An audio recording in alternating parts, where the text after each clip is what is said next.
This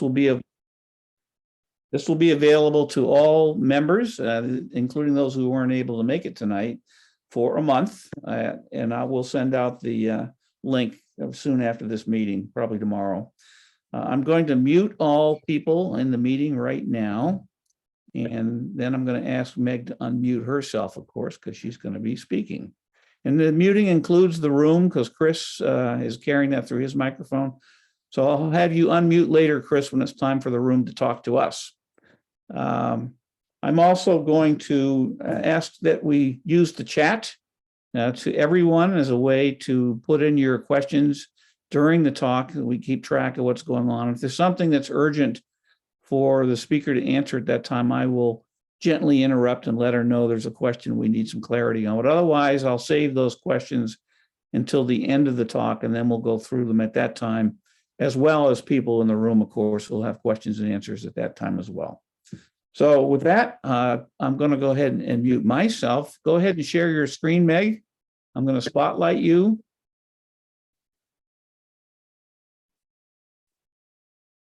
Here we go. And you are on. Perfect. Can everyone see my slideshow in the room? Yes. In the room, give us the thumbs up in the room, please. Okay, perfect. Thank you so much for that introduction. So good morning, good evening, everyone. Sorry. I am Meghomita Das. I am a doctoral student at McGill, and like Jim mentioned, I am supervised by Christy Rowe. So whatever I'm presenting today is a part of my doctoral thesis. It's not the complete picture. This is just chapter 1. So I will be talking about mapping the metaclastics of Angel Island, a case study in structural geology and geochronology. For this part of the project, we also collaborated with Dr. Owen Anfinson at Sonoma State University. And the funding for this project came from various sources, namely McGill, FRQNT, which is Funds for Research, Nature and Technology Quebec, MITAX, GSA, and of course, NCGS.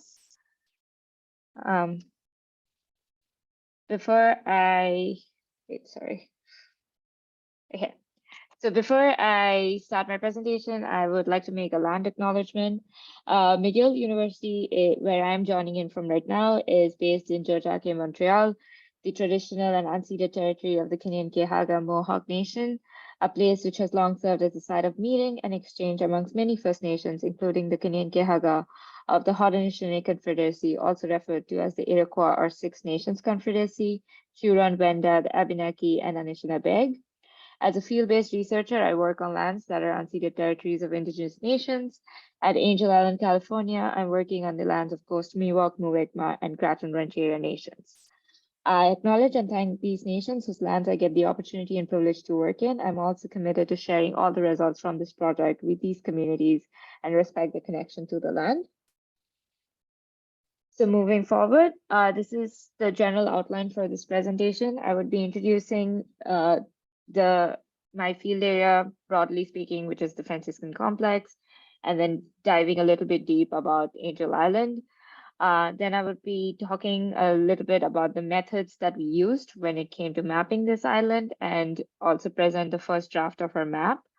And then I would be sharing some of the results that we observed while we were mapping the island, namely the fault geometry within Angel Island, as well as the metaclastic differentiation and deformation story. And then I'm also going to be talking a little bit about detrital-zircon geochronology work that we were able to do on the island, namely thanks to NCGS. And then I will be presenting some of the key takeaways that we learned during this part of the project. So with that, let me introduce you to Franciscan Complex, which is mostly where you're joining in from right now. It represents the forearc of the Mesozoic Tertiary subduction zone that was active along the western North American margin.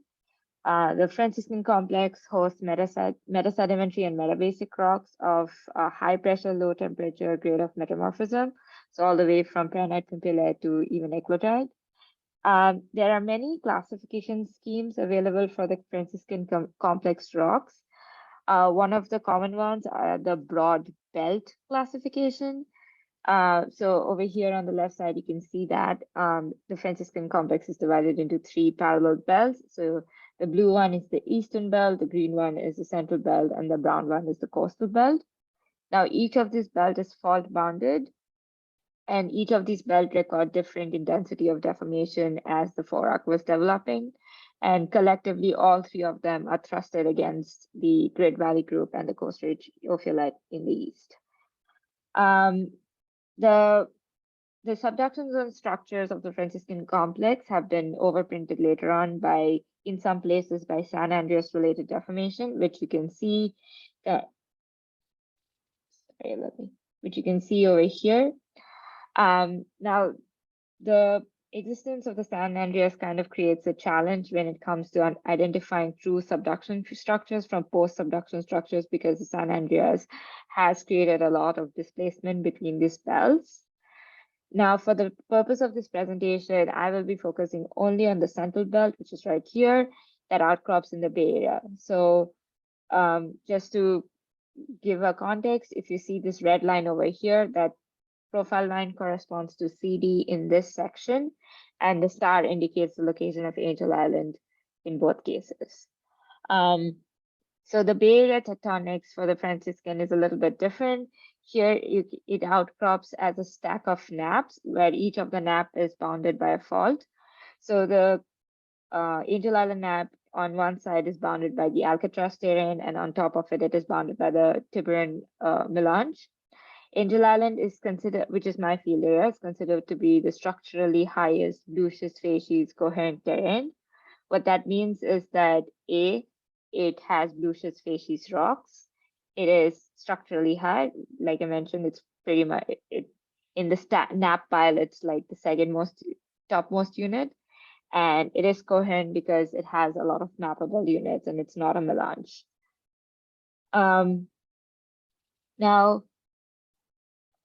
Now, even within these belts, there are further subclassifications for different types of rocks. And one of the previous classifications was related to the forearclastic sediments, and that was developed by Blake in the 1967, which were termed as the textural zone classification. Now, the textural zone classification has 3 categories. It's T1, T2, T3. It is a pretty robust classification scheme that helps you identify the clastic units and works for first order interpretation. Essentially, T1 means that a rock does not have any schistosity or any evidence of recrystallization. T3 means it has been completely recrystallized and has strong schistosity. T2 is somewhere in the intermediate stages. And initially, all the classic sediments were categorized as either one of these categories. However, even though it works pretty well for first order interpretation, it has some limited applicability, and it does tend to lump different clastic units together. Since the definition of these categories are not descriptive enough, it doesn't truly capture the diversity of structures that are seen in the clastics. Mostly it works well with arcosic rocks, since they have the necessary ingredients to create jadeite. I will be talking a little bit about jadeite further along, but just for right now, it is one of the key distinguishing mineral in the Franciscan, because it is a blue-schist facies indicator mineral, and it allows people to classify a certain rock in one of the metamorphic grades. So the Blake's classification scheme doesn't exactly work if a rock does not have jadeite or does not have the ingredients to create jadeite. Now, the reason it's important to understand the diversity of structures in plastics and the nuances that it holds is because, and understand even the development of fabric within them, is because it tells us information about the rheology of these sediments as they were entering the actively forming forearc. And that has implications for our current studies of how earthquakes are nucleated in these clastic sediments in sediment-rich subduction zones. So that kind of, so the challenges and complexities that I just mentioned about the Franciscan forearc motivated us to undertake a mapping project in order to update the classification scheme of the Franciscan classics. So with that, our first goal was to separate the different generations of deformation and identify the syn subduction structures from the post-subduction ones. The second motivation is to apply a new classification scheme to subdivide the Franciscan classics and paint a truer picture of the diversity of structures hosted by them. And then we also wanted to test out our motivation in like a pilot project sort of way. So we chose Angel Island as part of that. And we hope that whatever we learn from this project can be extended to other parts of the Franciscans as well. So this is a shot from Angel Island, from the western side of Angel Island. As you can see, it outcrops right in the middle of the San Francisco Bay, and it is one of the biggest islands in the bay. In the background, you can see a little bit of the San Francisco skyline and then the Alcatraz right here. So that brings us to Angel Island. And the first question is, why did we choose Angel Island? Well, like I mentioned, Angel Island is a structure, sits as a structurally highest coherent Lucius facies terrain within the San Francisco block of the Franciscan complex. It's a lot to unpack, but essentially what that means is that it sits pretty much at the top of the NAC pile, which means that it comes in from quite a bit of depth if you look at the subduction cross-section. So based on the jadeite and the glaucophane that is present in the rocks that is seen on this island, Angel Island kind of comes from the depth of 30 to 45 kilometers, which is somewhere here.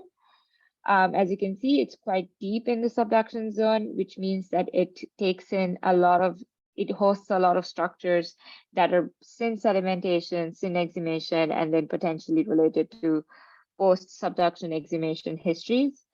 And again, because of its location within the broader subduction zone, it has chunks of the oceanic crust as well as the serpentinized mantle ridge included, all mixed in with the clastic sediments. Now, most of the rocks of Angel Island outcrops on the island, which is also a state park, and some of it outcrops at El Cerrito Quarry in the East Bay. This provides us with easy access to the rocks. So most of the work that we did for this project was done under a research permit that was granted to us by the California State Parks. Other than having good exposures of rocks and easily accessible rocks, there's also a large diversity of rocks that are seen on Angel Island. It has everything from serpentinite craevakes, volcanics, arenites, chemical sediments, even terrace deposits. And some of the early work that was done, some of the early work on characterizing the metamorphic rocks of the Franciscan was done by Bloxham in 1960, based on what he observed on Angel Island. So he was one of the first mappers of Angel Island, and he had discovered a lot of Lucius rocks, glaucophane schists, and jadeite, and that kind of allowed him to track the high pressure, low temperature metamorphism that these rocks experience in the subduction zone. So all of these reasons make Angel Island a perfect area for meeting the objectives of this study.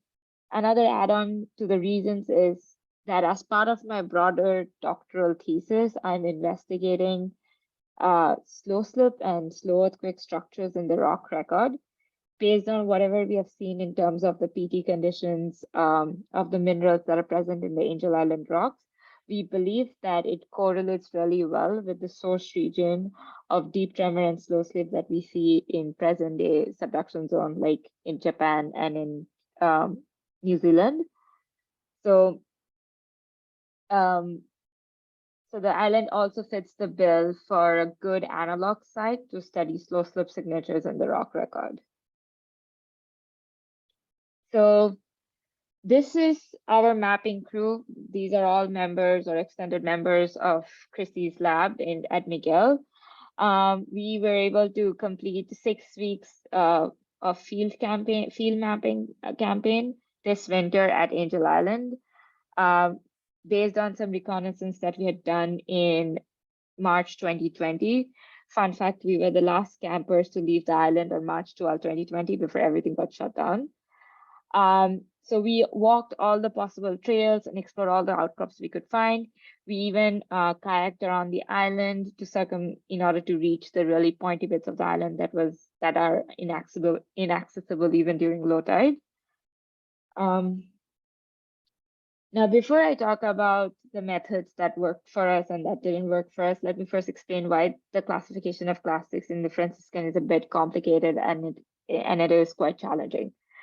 First of all, the structures and mineralogy of these rocks are what I like to call are in the limbo zone. So they are too deformed and metamorphosed to directly apply sedimentary petrology characterization techniques.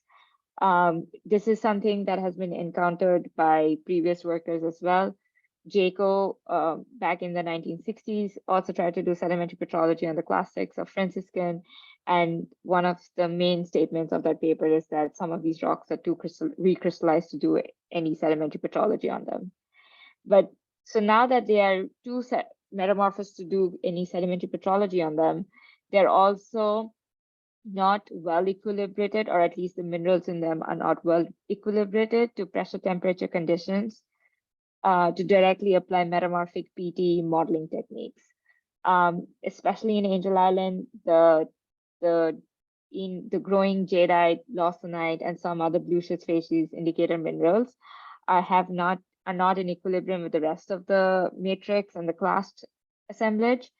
And on top of that, the temperatures of these rocks are way too low to allow these reactions to happen at a reasonable speed. So that's because we can't apply any sedimentary petrology techniques or any metamorphic petrology techniques directly. We had to rely on a combination of each and add certain caveats to them in order to study these rocks in a more holistic way. So with that, the first method we applied was macro and microstructural analysis. We did field work where we recorded all contact relations, intensity of structural fabric that was visible, mineral compositions, presence of sedimentary structures or vein activity, folds, foliations, the class composition in these rocks, their alignment, and also estimation of the class and matrix ratio. So over here, in the blue box, you can see an outcrop of a T3 sandstone. The T3 code comes in from Blake's classification, and what that means is that the sandstone is pretty recrystallized and quite schisty.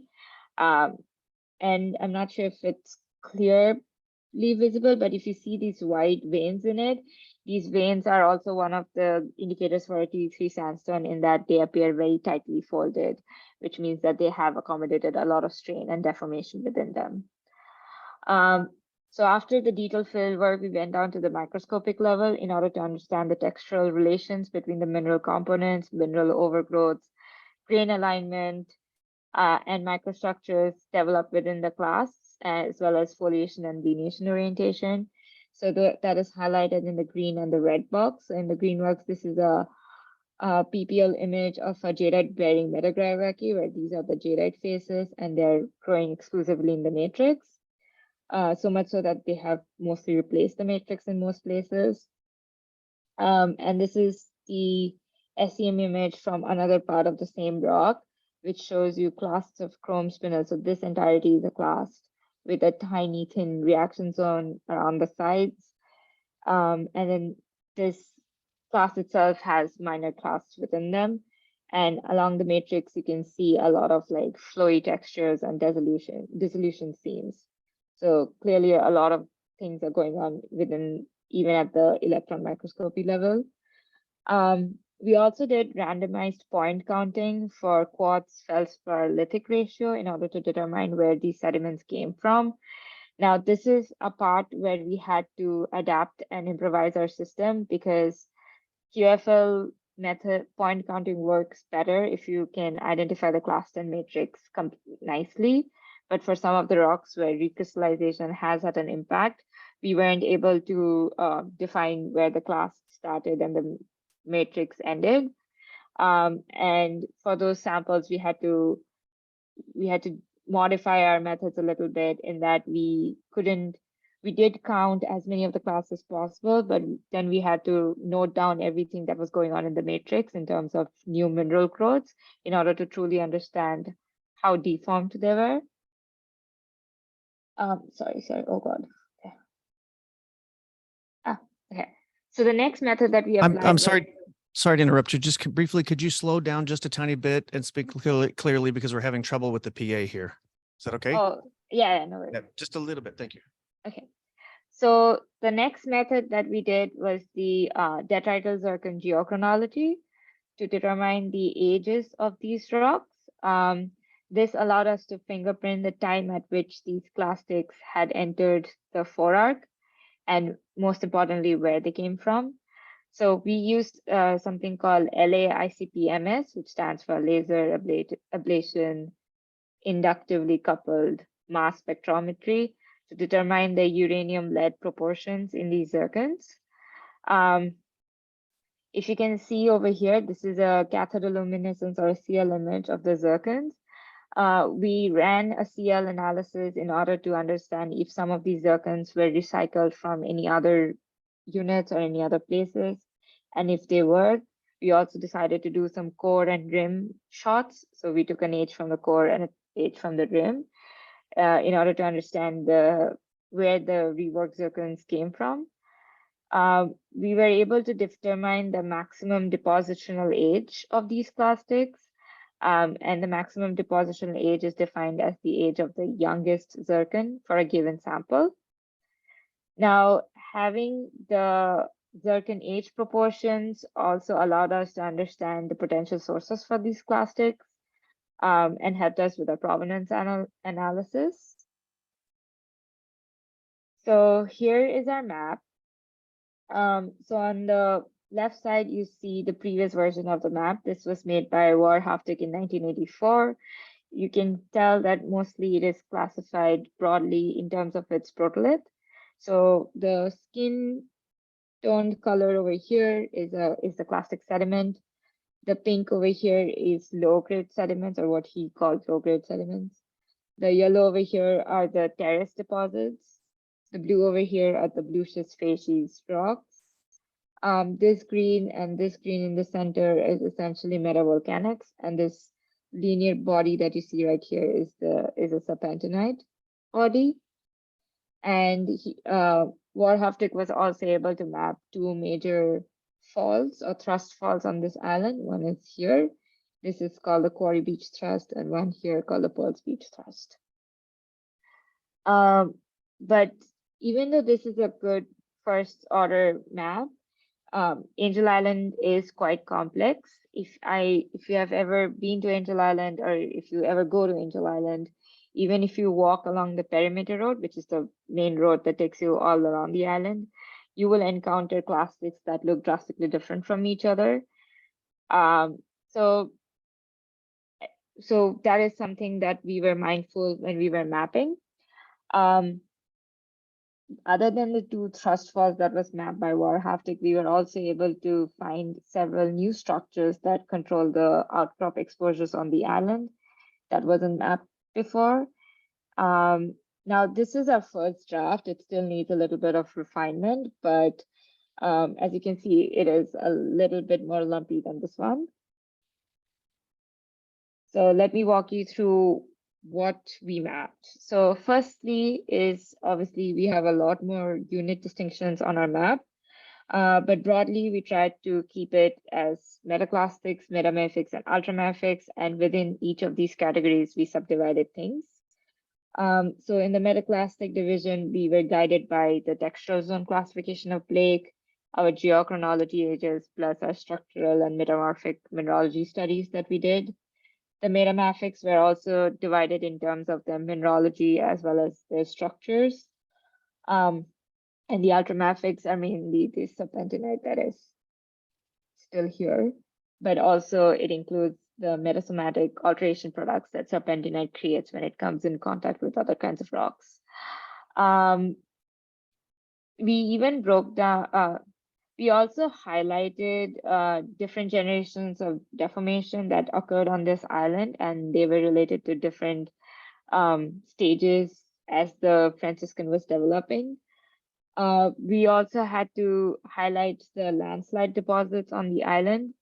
The landslide deposits are highlighted in like this purple color and the yellow color. Now, the landslide deposits present quite a bit of challenge when it comes to mapping because they kind of obscure any bedrock and contact relations between the units, and they are very much present on the island. Between 2022 and 2020, landslide features were able to erode 2 of my outcrops, so it does affect what we see on the map. We also, now this island is historically quite significant. It used to be a Civil War station, an immigration station, as well as a quarantine station. So there has been a lot of rock movement done by human settlements.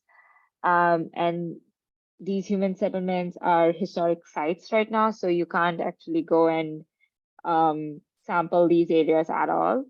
So we also marked all the human altered areas as well, which are marked by etch over here.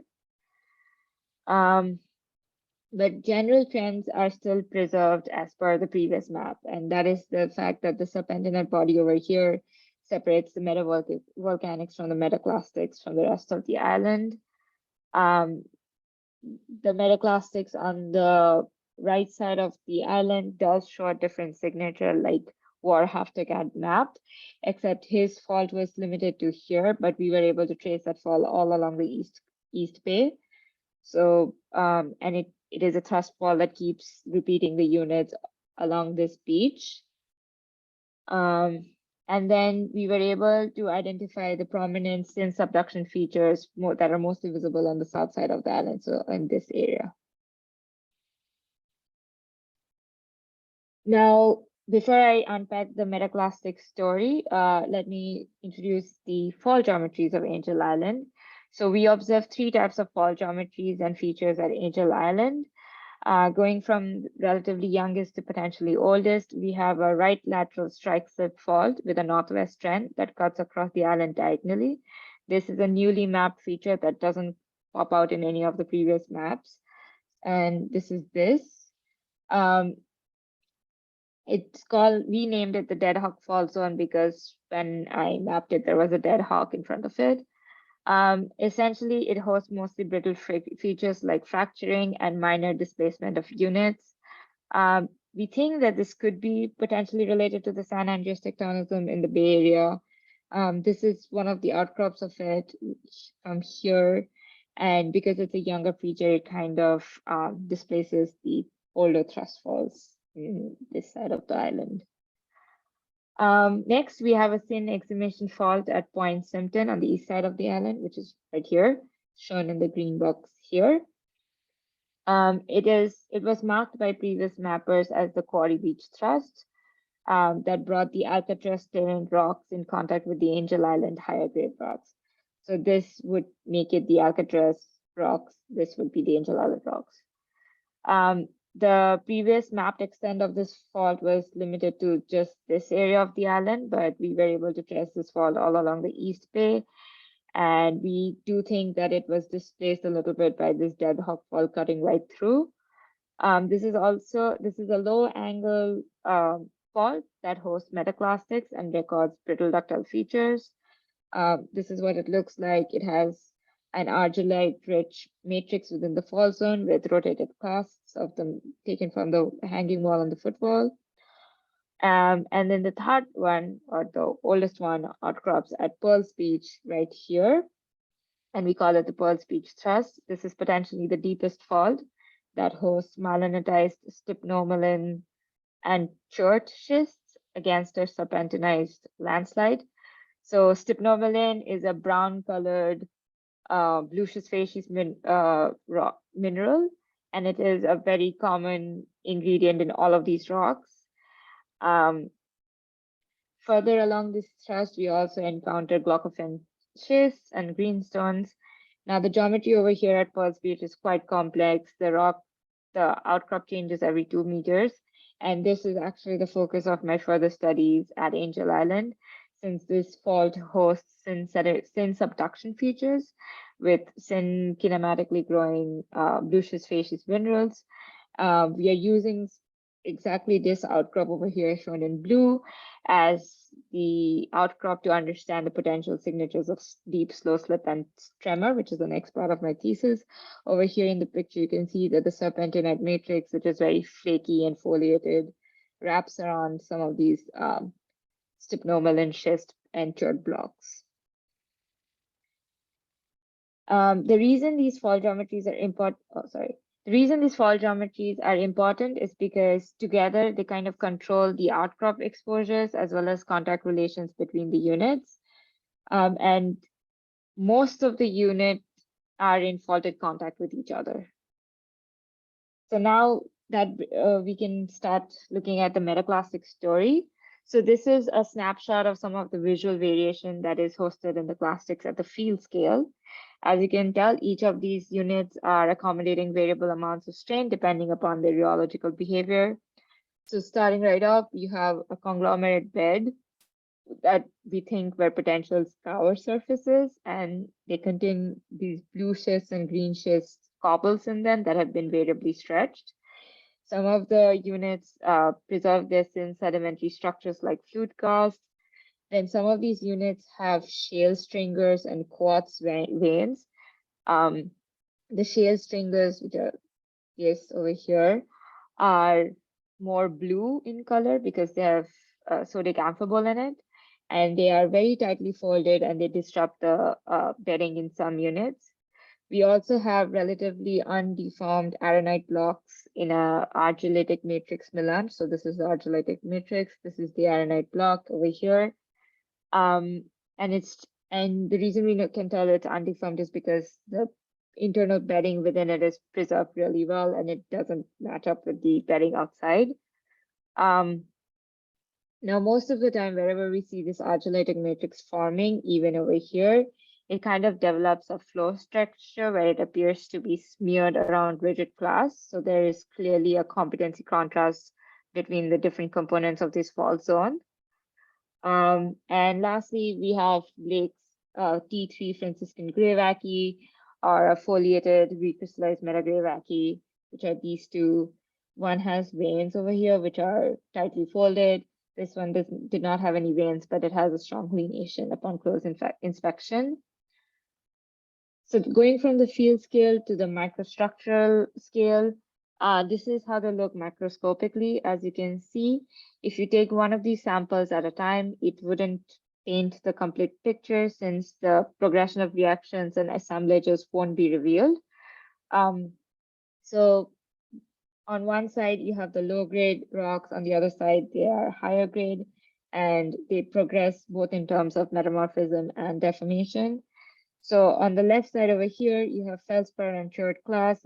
As you can tell, they have pretty equine shape with minimal amount of flattening in them, and they still preserve their twinning features, and they haven't been deformed intercrystalline. The intercrystalline structures are still preserved.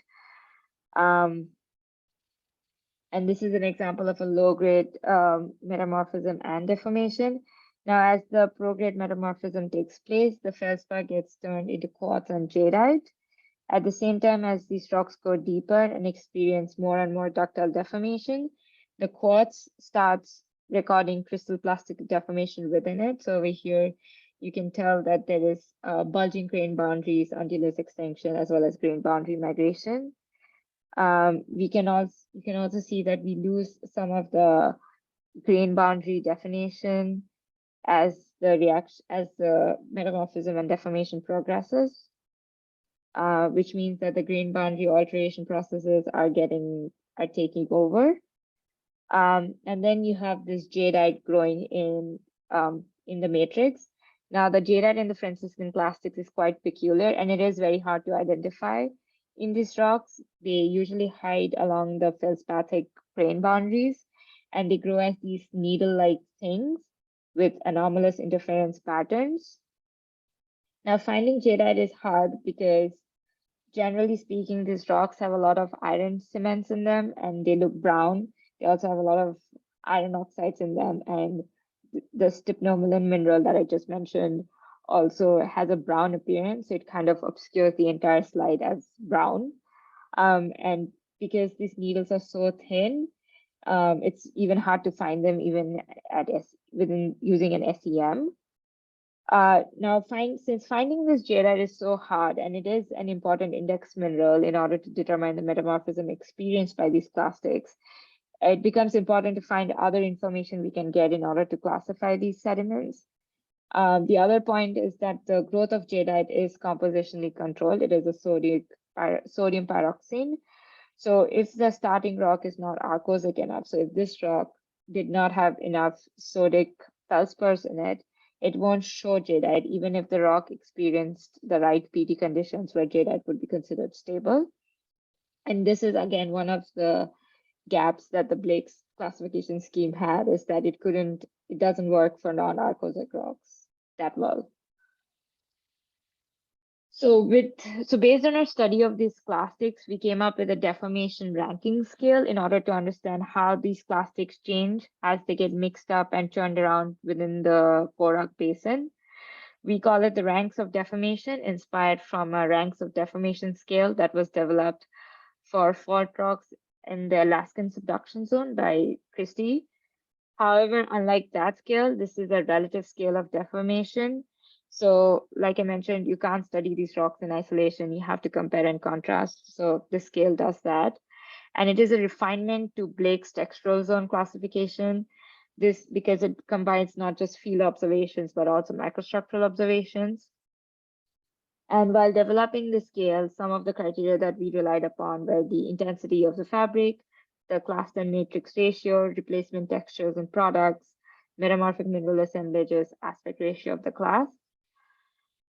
And this is what I like to call a class map. So the arrow indicates increasing intensity of deformation, more pronounced foliation and grain shaped fabric.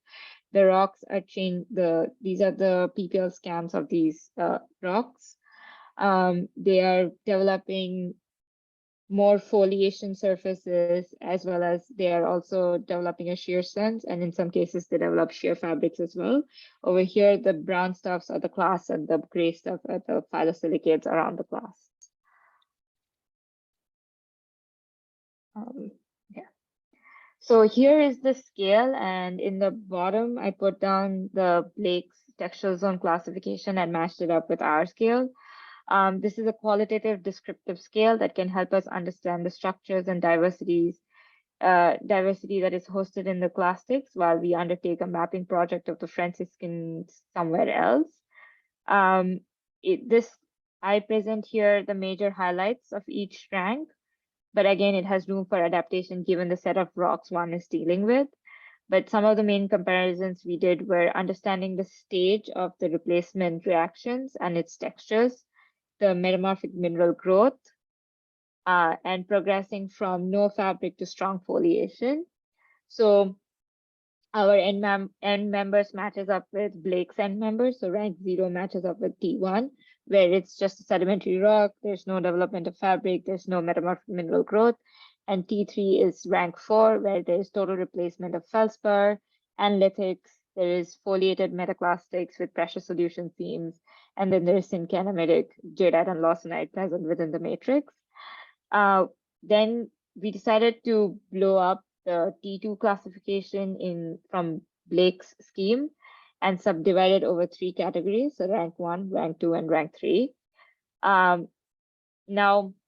the reason we did that is because in Blake's classification of the T2 textural zone, he states that the rocks show some evidence of schistosity or recrystallization. It was really hard to identify what that sum meant. So we went and refined that criteria a little bit further. So now they represent rank 1, rank 2, and rank 3, and they track the replacement reactions. Now what that means for applying the scale as well as Blake scale when it comes to field mapping is that a T2 classified rocks at the outcrop scale can belong to any of the 3 ranks depending upon its microstructural fabric, and we highly encourage combining field as well as microstructural observations in order to truly characterize these rocks. And then onto the DZ geochronology project that we did in order to get an age fingerprint in the island. Given its structurally high position in the Bay Area tectonics, Angel Island was only ever dated based on samples that was collected at the East Bay outcrops. So, and Franciscan already has quite a good age data set for different units. So we just tried to densify our age data set for Angel Island and place a more robust constraint, especially when it came to understanding the origin of these clastic sediments and how they entered or when they entered the Forak Basin. So we collected 10 samples from the island, and these 10 samples were selected based on our field mapping and microstructural study. We collected 10 samples and we determined the uranium-lead maximum depositional age for these plastic samples. And from so first order results are that the deposition of these classic sediments happened from early to late Cretaceous, with some sharp distinction happening at the late Cretaceous and Albian boundaries. So you see this red signal over here are the younger ones.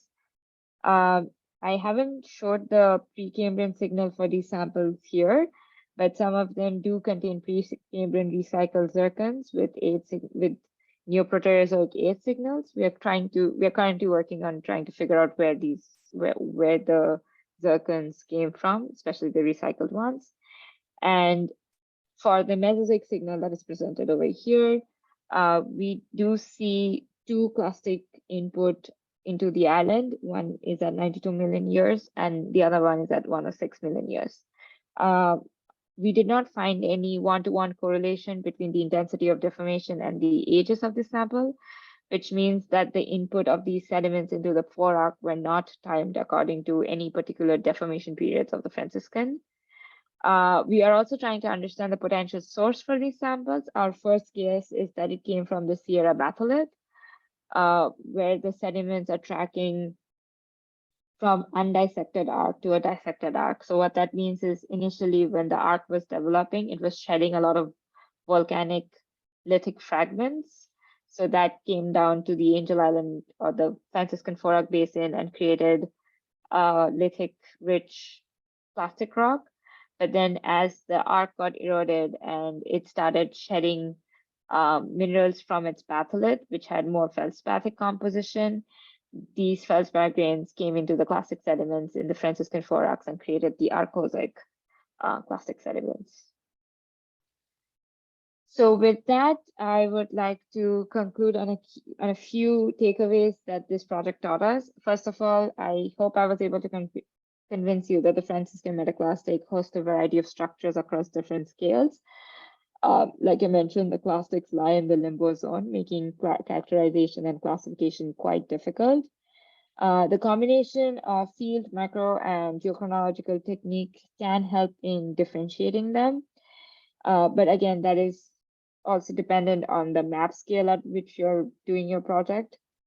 The metaclastics record relative amount of deformation controlled by composition of class matrix ratio, replacement reactions, and metamorphic grade. And all of these also influence the rheology of these sediments. The maximum depositional age helps us fingerprint the provenance of these clastics and then input into the Franciscan Forak. With that, I'm ready to take in questions. Okay, I'm gonna unmute myself here. That was a very impressive and very detailed study. So thank you very much for sharing that with us. I'm gonna go ahead and stop the screen sharing so we can bring up the whole group. There we go, thank you. And I don't have any questions in the chat, so I'm just gonna ask people to raise your room. Do we have our sound back with the room all right? Apparently we do. Okay. Am I on? You have a question? Yes. So this is Don Medvedev. Great talk, Meg. Lots of detail, a little hard to follow with the slides actually, because they're kind of small pictures. But anyway, you mentioned that one of the two cohorts in your zircon data suggests late Cretaceous, and then the other one's Albian, and you were suggesting that that might be coming from the Sierra Nevada batholith. The Great Valley sequence rocks, which are turbidites presumably deposited somewhere in the not too far away from the Franciscan, are generally, I thought, largely derived actually from the Klamath Mountains, with relatively little input from the Sierra. So I'm wondering if you see something different, or whether that's also a possibility. I think it could be a possibility. So the reason we think it is a Sierra signature is mostly because of that arc, the dissected arc signature that we were seeing in some of the clastics, but also because a similar study was done in the Mount Tam area, and they were able to identify the provenance as coming from the Sierra batholiths. We haven't completely analyzed the provenance of these clastics yet, so it could change. It's up for interpretation. Okay.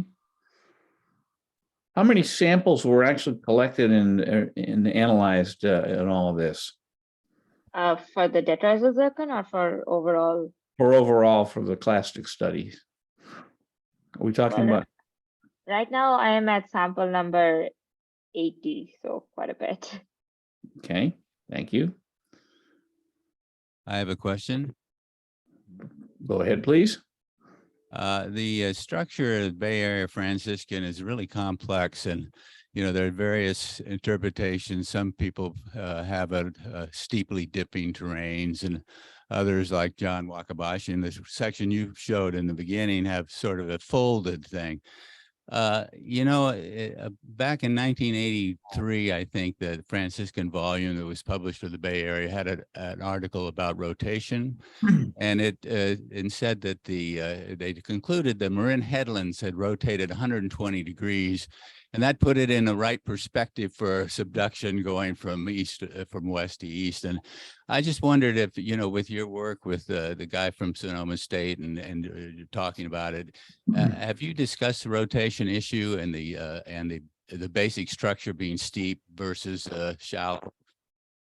Oh yeah, so block rotation I think is definitely active, and it does influence some of the structures that we see on the field.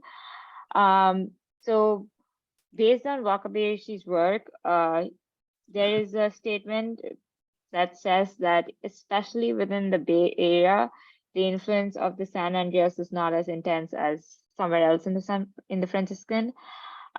We think that the San Andreas is influencing the structure, especially like you mentioned, that the marine headlands is rotated, and also just geographically, Angel Island is right between the Hayward Fault and the San Andreas Fault. So we do think that these two faults are creating some kind of a block rotation in the internal structure of Angel Island.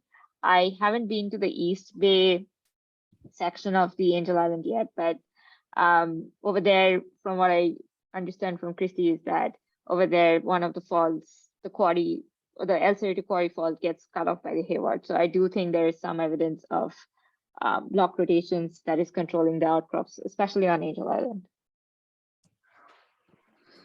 Okay, Hello. go ahead. Hey. Oh, yeah. So I'm wondering about the metamorphic textures. You said that they're often not very far toward equilibrium. Does that indicate anything about either the length of time they were at a certain PT condition, or what is the significance of that? I think that is a valid point, is that maybe they didn't stay in a certain PT condition long enough for the reaction to progress. And also, like I mentioned, these rocks are very cold. So I can imagine the reaction rates to be very sluggish. The other thing that I do believe is happening with these rocks is that there is a strong compositional control for the mineral assemblage that you see. And since a clastic rock has so many different kinds of phases in it, it just depends on which phase is the rate limiting one and how that is causing a certain indicator mineral to grow or not. Anyone else? Yeah, hi. I'm just I can't help but be curious about the experience of doing field work on Angel Island, which is it's in the middle of the bay, but it's actually quite a remote place. Did you you had to do everything on foot, I suppose, and did you also use boats around the coastline? I just want to hear more about your field work. Thanks.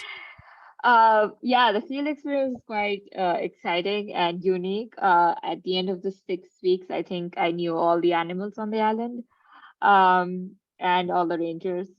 So we were going to use a boat to circumnavigate the island, but that didn't work out, so we just relied on a kayak, and that also turned out to be, I mean, it gave us the data that we needed, but it was quite a bit of a risk because we weren't exactly aware of the strength of the Bay Area currents and winds. So yeah, it was a little challenging weather conditions to do kayaking there, but yeah, it was very interesting, and it was a long field campaign. And like you mentioned, it is in the bay. You can see everything off the bay. It has amazing views, but it's also pretty remote. Anyone else? I think that's it, Jim. Very good. Well, thank you very much. We appreciate your help tonight, Meg. Very, very interesting talk. You'll be receiving the newsletter for a year as an honorary member so that you can keep up with what we're doing. And we certainly hope to see you in person at a meeting and for that field trip that you promised. So thank you so much. Just a quick note that our speaker next month will be Dr. John Payne from Stanford University, who'll be talking to us about Permian and Triassic extinction events. I'm going to send him a note tomorrow. I'm hoping I can get him to come over in person. I don't know yet whether that's going to work, but we'll be hearing from him one way or another. So thank you again for attendance. I'm going to turn the meeting back to you, Noel, and we'll see you all in October.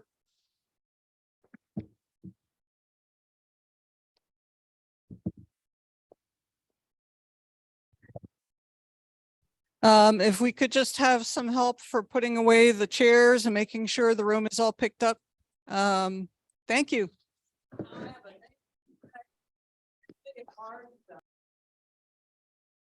Okay, I'm going to stop the recording now and